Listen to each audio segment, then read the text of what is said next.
It has been 17 years since the special season that saw West Virginia ranked number 2 in the nation in week 14. While what you remember most from that season is the world famous Tavon Austin highlight video, what many don't know is that Pat McAfee was the kicker and punter for that team. If we're really honest, the Mountaineers haven't been relevant on a national scale since then. So what I've done is hire Pat McAfee to be the new head coach of West Virginia and lead them back to glory. What makes this what I call a Pat McAfee rebuild is that in order to score a touchdown, I must first attempt a field goal. Make it or not, it unlocks our ability to score 6 points. On top of this restriction, I'll only be playing 4 regular season games. One of those has to be against Pitt, and for the first season, we'll be testing if I should be playing this rebuild on Heisman. With this being only episode 1, you will be very much needed to make decisions throughout this rebuild, so make sure you drop your thoughts in the comment section. Initially, when checking out our squad, one thing that is quickly noticed is that we have a lot of seniors, and they unfortunately were our most important players, such as quarterback Garrett Green. I honestly didn't know what I was getting myself into, and I'm realizing that this rebuild will be much more difficult than I thought. Our season 1 recruiting needs show the challenge we have ahead of us in fielding a championship team with needing to recruit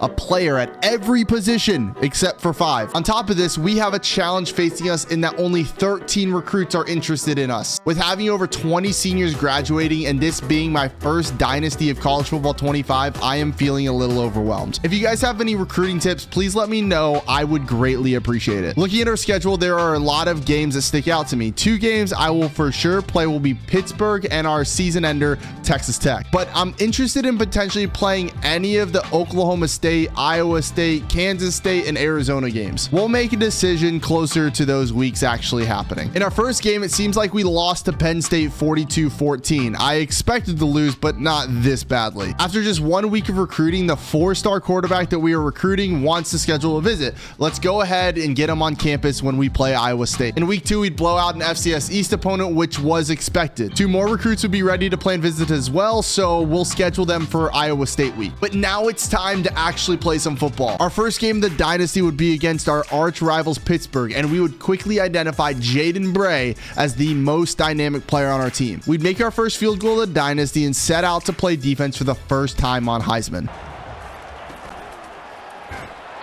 We're going to show blitz even though we're not blitzing. And we're going to take control of our corner.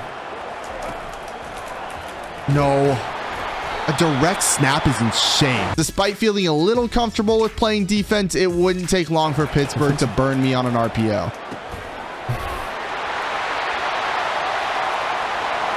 Both teams would punt on their following drives, leaving the score 7-3 going to the second quarter. I don't know if this is a good play call, but we're about to find out. I'm just a scramble. Get first down. I mean, we only have this guy for a year. Why not use him and abuse him as much as we possibly can? If you haven't noticed yet, I'm not really good at this game, but what I am good at is having a good time. What are the chances they're going to be running cover 2 here? Oh my gosh, he's open! No, how do you overthrow him? A 3rd and 12 from the 31-yard line would play a pivotal role, and somehow Garrett Green would drag 3 Pittsburgh players across the first down line. You gotta get the first down. Oh my gosh! Green, you're a monster! A drag route on the next play to our slot receiver would put us in a position to score our first touchdown of the dynasty. Just a simple jet sweep here. Jet sweep touch pass right here. Touchdown. We're in. Pitt would drive down the field and respond with a touchdown of their own, making the game 14-10 going into the half. Starting the third quarter on defense, getting a stop would be all important to still have a good chance to win the game. But the Pittsburgh offense was driving, and it wasn't looking good. I got caught by the play action too. Everyone in the stadium was expecting the Panthers to score 6 until Aubrey Brooks made a play. This can be seen as a bold decision. I'm a bold guy. What can I say? Picked! Take it all the way to the house!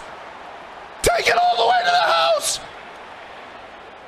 Let's go! Now with momentum on our side, Green was primed to lead us down the field, but the joy on our sideline would be soon turned into worry.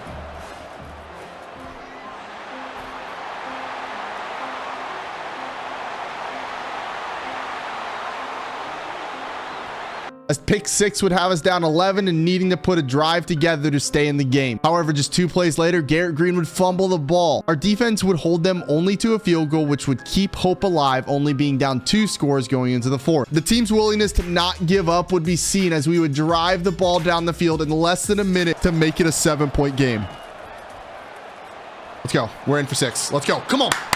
Now, a question we were all asking is, does our defense have the ability to get a stop when needed? Good stuff. Good stuff, boys. Good stuff. Is this a bad idea? I don't know if showing a blitz is a bad idea. There's no way you're catching that in real life. I'm going to make that very clear.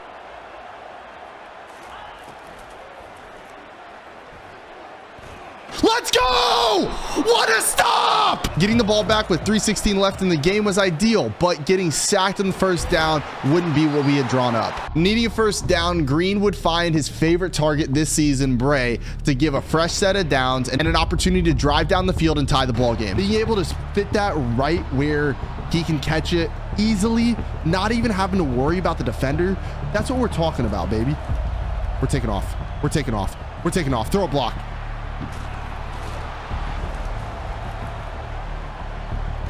Easy, easy, easy. Let's go. Come on, boys. With the 2-minute warning passed, we had plenty of time to score a touchdown and tie the game. However, with this being my first game, clock management was everything. Trying to leave enough time on the clock to score, but not leaving enough for Pittsburgh to get a field goal. Do we slow down? I tried to throw the RPO. I just realized it's third down. Okay, it's fine. We have 2 plays. We have 2 plays. We have 2 plays. They're running a zone coverage too. It's fine. Just we'll abuse that. We'll abuse it. They're letting us have it. We'll abuse it, bro. Just score and trust the defense.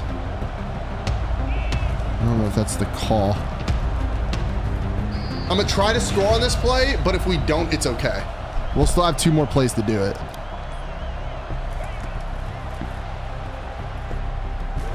It's fine. 2 plays left. Just run it. Just run it right away. Wait. I was in the impression I was giving a jet sweep. So. Oh, frick me. Oh, frick me. I call timeout.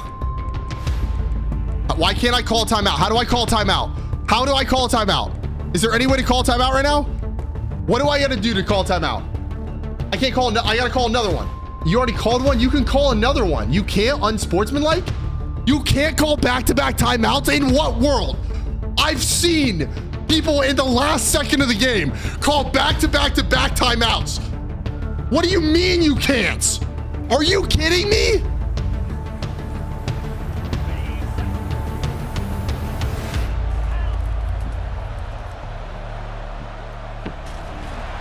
Fudge! I blew it. Obviously, I didn't know the new rules, and it cost us our chance at beating the arch rivals. The next opponent we'd have to face isn't a football team, but rather the post-game reporters. All right, welcome to the post-game press conference. You know, it's a heartbreaker out there. That's on me. Like I said, I used to be a punter, been a part of the game of football for a long time. I don't necessarily pay attention to the rules, okay? So that's on me for the first game. I've learned my lesson and it won't happen again. Boys played their hearts out, and ultimately I thought I could call a timeout, and it ended up being my fault. I mean, they played unbelievable to put us in a position to tie the game.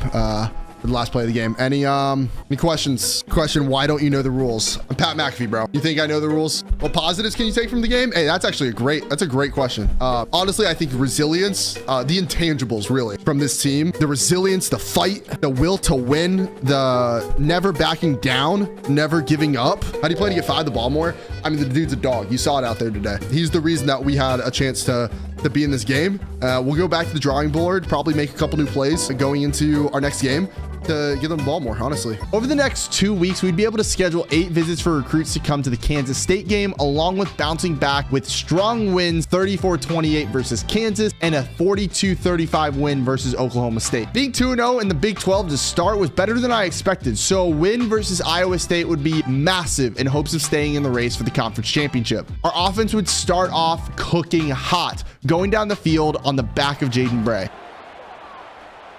We're giving the ball to 5 again.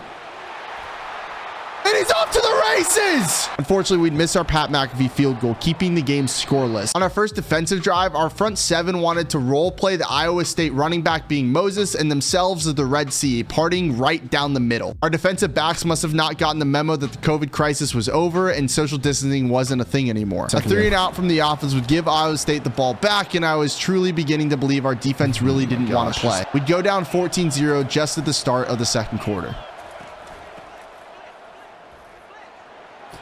Maybe I should be playing All-American. Thinking that I needed to score a touchdown when faced with a 4th down and 7, I would make a gutsy decision.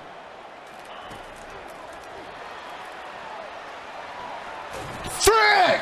I'm not saying I made the right decision, but the way this game had been going, I had no expectations of getting a stop on defense, but it seemed like we had finally woken up. Let's go! Give me that! A user pick! Let's go! The pick would be a newfound momentum. Down 2 scores, it's imperative that we put points on the board going into halftime. We're on 4th down again. Easy pass to execute on the 4th down. We have to score before half. We don't have a choice. You should be able to beat that corner to that. Let's go. Bray.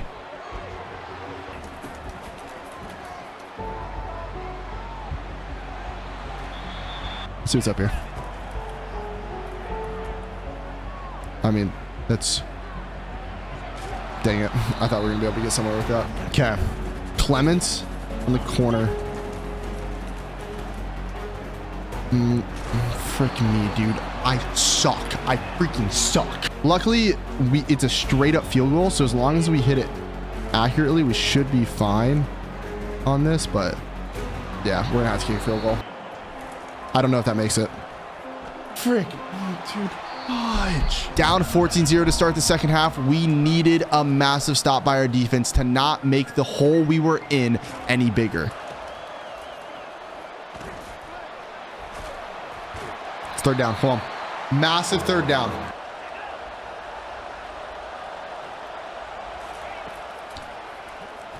Sacked! Come on! The defense's intensity would be passed along to the offense, who would complete a drive that would make it a 1-score game. Green, what a freaking run, bro. I think you can get the ball to Gray here. Yep. Gray on like a... It's almost like a delayed drag route. I kind of like it.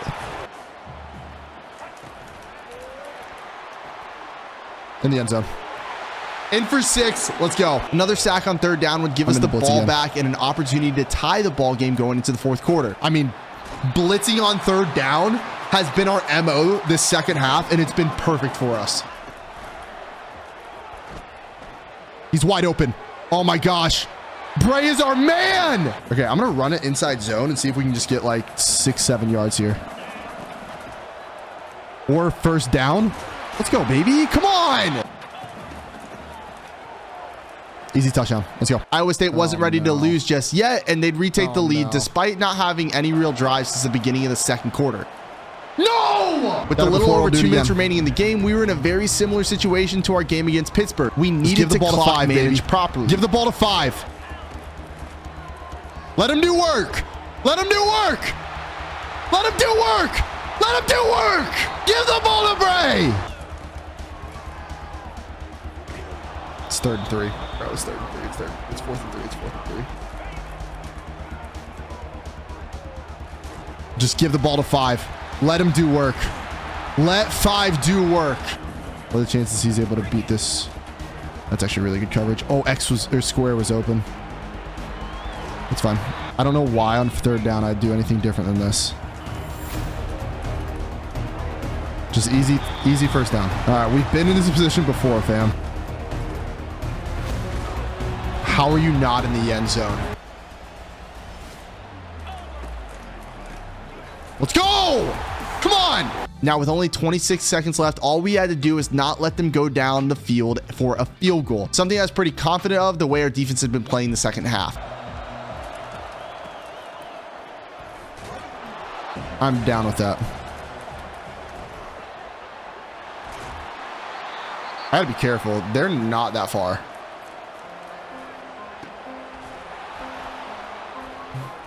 I abandoned that space. I shouldn't have played prevent. 44-yard field goal. Or 42-yard field goal. 2 games, 2 heartbreaking losses, on to face the media for the second straight time, just falling short. What do you have to say about the clock managers in the red zone? Defense should be able to stop teams with 30 seconds left on the clock. Do you feel like you should have went for 2? No? Because they still score. I do not regret scoring with so much time left. I'm glad we made the decisions what we did. We've just been on the short straw 3 times this year. But the intangibles are there. Boys were down 2 touchdowns again and fought back. Best they possibly knew how. Finding a way to quickly encourage the players was of the highest importance, as we had the number 10 team in the nation coming in the following week, along with 8 recruits. It would seem early that the offense had shown up and Jaden Bray was going to get a heavy load. Get the first down. 5 every play. Some great quarterback play from Green put us in a position to have our Pat McAfee field goal just be a chip shot. I mean, that's a great throw, stepping up into the pocket, gunning it in there. Let's go. Kick that field goal. Put the points on the board. Now we can just score freely. The Kansas State offense would set out on their first drive, and something I would need help understanding is, how do you tackle in this game? Can we not tackle? Are we not allowed to tackle? A 3rd down sack would force the Wildcats to a field goal, which would be struck from 52 yards right down the middle. For whatever reason in this game, I was feeling a little bit more confident on the sticks and was hoping that the confidence would transition to more points. No. Oh my gosh. He overran that. And we're flying right now. Oh, they just blitzed the crap out of me, dude. I should have ran a drag. Just easy dump. 3rd and 12. Let's see if Fox is going to be open. No. No, dude. Sneak in. Sneak in. Let's go. Being up 6-3 was nice for 1 play until Kansas State returned the ball all the way to the end zone. Honestly, didn't really mind it because I'd rather play offense and retake the lead.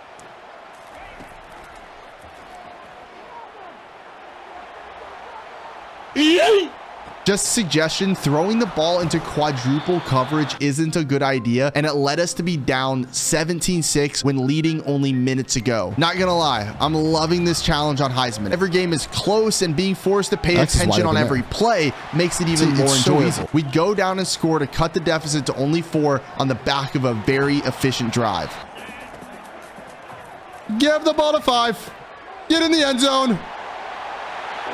Bray into the end zone. The second half would start with Kansas State having the ball, attempting to retake a 2-score lead. Let's go. That's what I wanted. I wanted to play action to where we could blitz. Get him. Fumble! Get the ball. No. I want you to throw it to that guy. Throw it short. Yes. We get the stop we wanted and again have a chance to retake the lead for a 3rd time this game. Okay, it wasn't a bad idea. I mean, he's wide open. I took way too freaking long to throw that ball. The Wildcats took advantage of our mistake and scored a touchdown. This isn't the first time we found ourselves down in the second half by 2 scores, though. I honestly believed we could score, but at the same time, it was a real possibility that Green could throw his 3rd interception of the game. Yeah. Little easy first down with Gray. Just give the ball to 5. Because they're going to let me not really run a drag, but they're going to let Garrett Green get out in the open field. And we're going to slide for the first down. I'm not 100% sure on that, but I'm pretty sure he's younger. Get in the end zone. Oh, I thought we were going to be able to get all the way there. Get in the end zone, Garrett. Get in the end zone, Garrett. Get in the end zone, Garrett. That drive genuinely made me sad Green was a senior because of how dynamic he is. An unsuccessful 2-point conversion would keep us down by 5. Frick, dude. With an all-important stop needed. Pick it. Yes.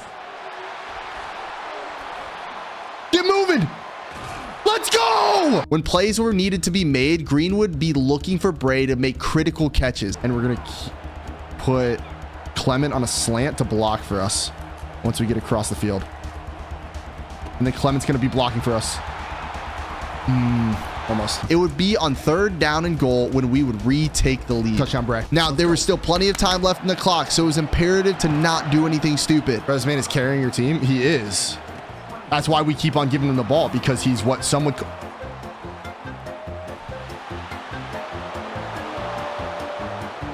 Who Who gives up 2 kickoff returns for touchdowns in the same game? A 2-point conversion would put us down by 7, needing a touchdown to win the game. Oh my gosh.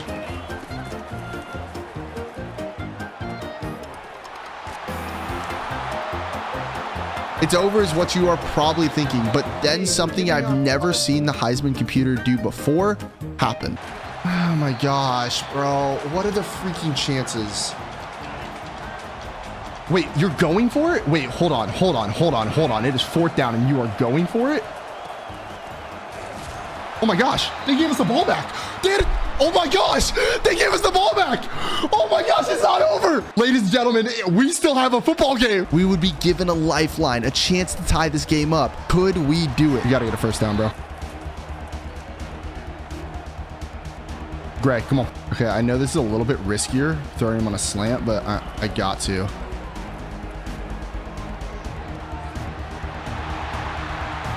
Let's go, baby! 18 seconds, boys. 18 freaking seconds. That's all we need. That's all we need. That's all we have. You got to get out of bounds there. I mean, we've got to get something over the middle here.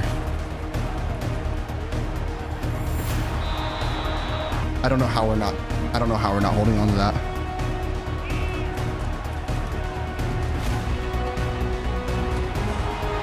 We got one play. One play. No.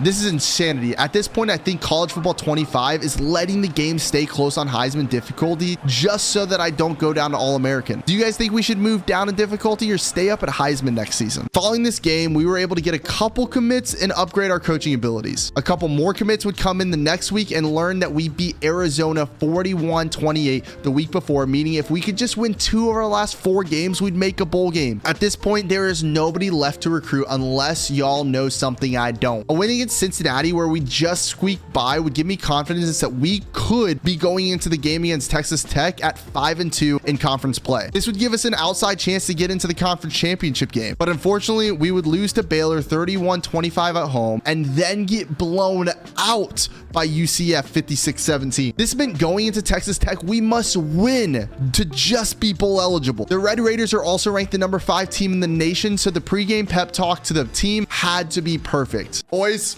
let's be honest. The season hasn't gone the way we wanted it to. I mean, one play here and there, we're actually sitting there in the hunt for the playoff right now, but that's not where we're at. You have one more chance, one more opportunity to leave a legacy here in West Virginia, here in Morgantown. We're traveling to Texas Tech. They're ranked number 5 in the country. It's going to be a difficult road game. But if you guys want to go bowling, if you want to extend our season, you have to execute. You have to be better. You have to be willing and ready to put your body on the line for your brother next to you so that we could go to the Cheez-It Bowl. Okay? That's what's on the line. Cheez-Its or KFC. I don't know. They change the names every year. But tonight, we show them what Mountaineers are made of. I'm going to be completely honest with you guys. That might have been the best pregame speech of all time. And it did absolutely nothing for our squad.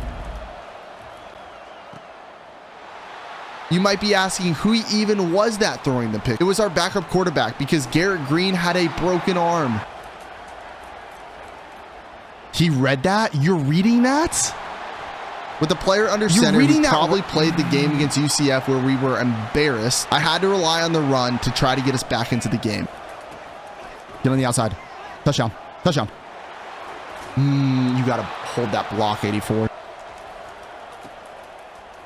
Touchdown. Let's go. Texas Tech would put together a drive that our defense would step up to only let them have a field goal. We needed points to be able to keep up with this fast-paced Red Raider offense, but went 3 and out quickly. We'd be down 24-7 with 36 seconds left in the second quarter. Any points before half would be massive to make it a 2-score game.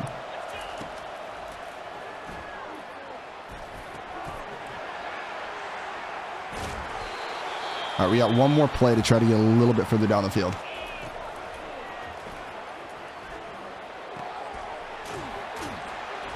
I mean, we try to go to the end zone once, right? And if it works, awesome. If it doesn't,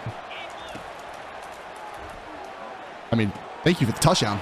Let's go. Come on. We needed that. We needed that. It was massive. What I forgot about is starting the second half, I'd have the ball. If I'm honest with you, this drive meant a ton on if I give this quarterback a good look next year when Green graduates to be our starter. But Bray on the 4 verts.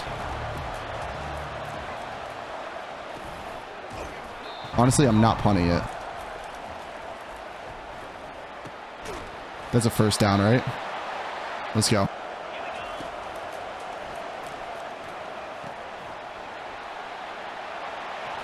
Let's go. If this Fox guy's young, I think he'll be good too.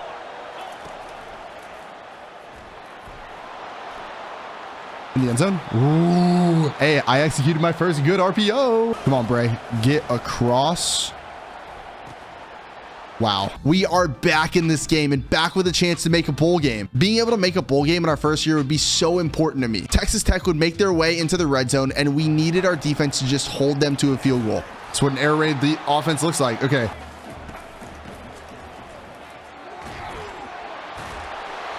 Can we stop them?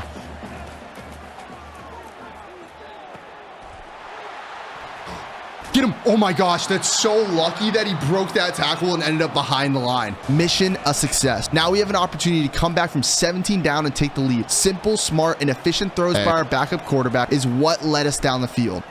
Let's go. Using the RPO the way it's supposed to, baby. Little dump pass. Anyway.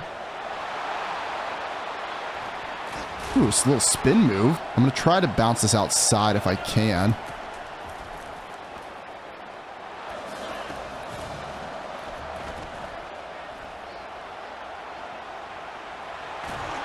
Come on! We have taken the lead now. All we need is one defensive stop. Mistakes cannot happen, and we are bowl eligible. Gosh, dude.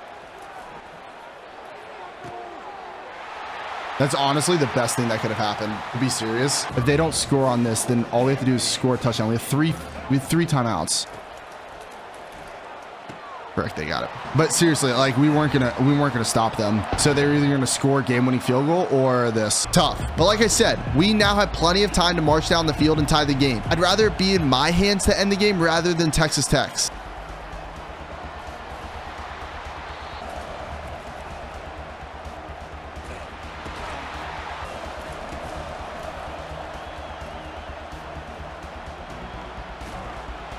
We just got to keep on going, no huddle, honestly.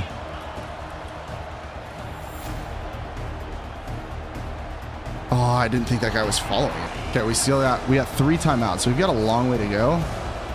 We're kind of chilling on.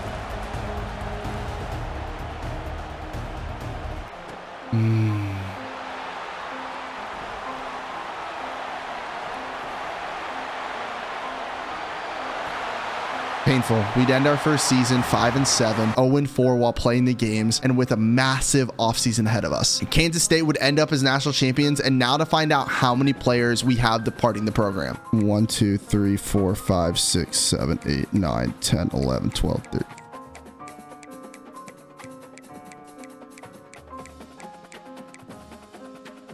Boys, we have 29 players leaving. Now I'm going to be honest with you. I had no clue you could persuade the transfers to stay, so I lost every single one of them heading into year 2. Going into the transfer portal and acquiring as many players as possible was what we needed to do, especially at the quarterback position. We'd end up getting both quarterbacks we were targeting along with a few other transfers. Going into season 3, I need help with 3 things from you guys. Who do we start at quarterback? Do we continue to play on Heisman difficulty? And are there any recruiting tips you know of that could help me out?